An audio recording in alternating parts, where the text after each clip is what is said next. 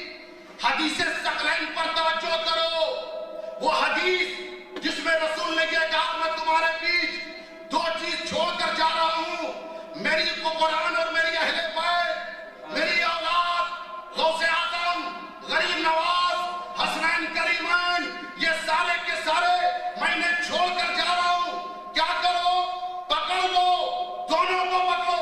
اگر قرآن کو ایک طرف پکڑ کر چلے پل صراط پر, ایک طرف گر جاؤ گے. اگر صرف اہل بیت کو لے کر چلے, قرآن کو چھوڑ دیا تو دوسری طرف گر جاؤ گے. آسانی سے گزرنا ہو, ایک ہاتھ میں قرآن ہو, ایک ہاتھ میں اہل بیت ہو, پل صراط سے آسانی سے گزر جاؤ گے, اس لیے کہ بیلنس برابر ہے.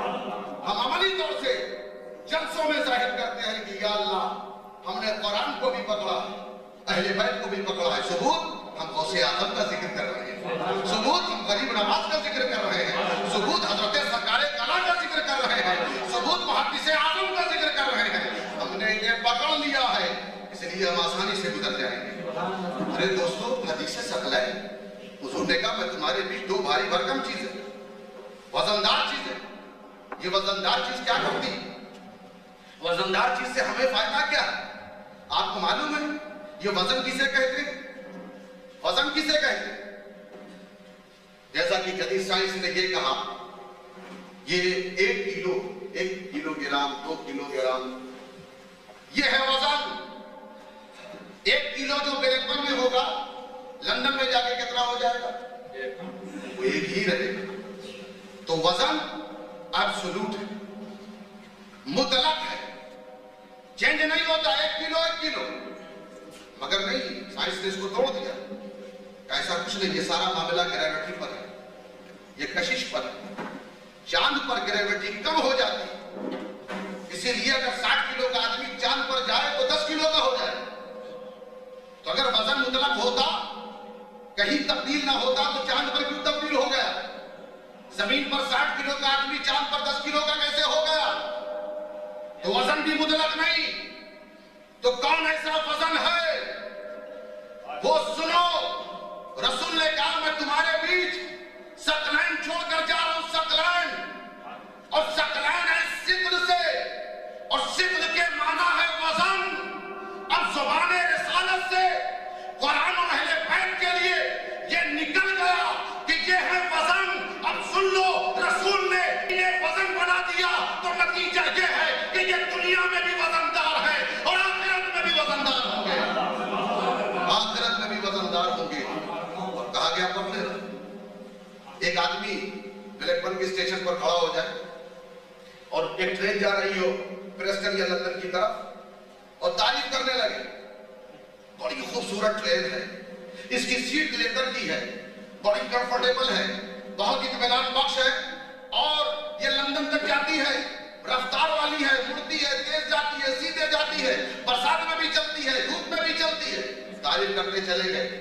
آپ مجھے یہ بتائیے کہ اس تعریف سے آپ لندن پہنچ جائیں گے, آپ جہاں کھڑے ہیں وہیں کھڑے رہ جائیں گے. اسی لیے حدیث میں کہا گیا پکڑو پکڑو. کیا مطلب؟ ٹرین میں سوار ہو گئے, اب تعریف بھی کرو.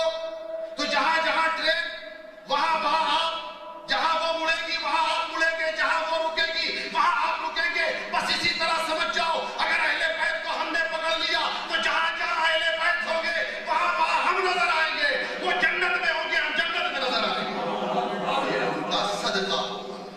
دوستو, ورفعنا لک ذکرک, اے محبوب ہم نے تمہارے لیے تمہارے ذکر کو بلند کیا اور رفعت کو تمہاری ملکیت بنا دیا ہے. جس کو رسول بلند کر دے وہ بلند ہوگا. شمع یہ روشن رہے, مینوش میں خانہ رہے, دعوت قائم یوں ہی یہ جشن سالانہ رہے. وما علینا الا البلاغ.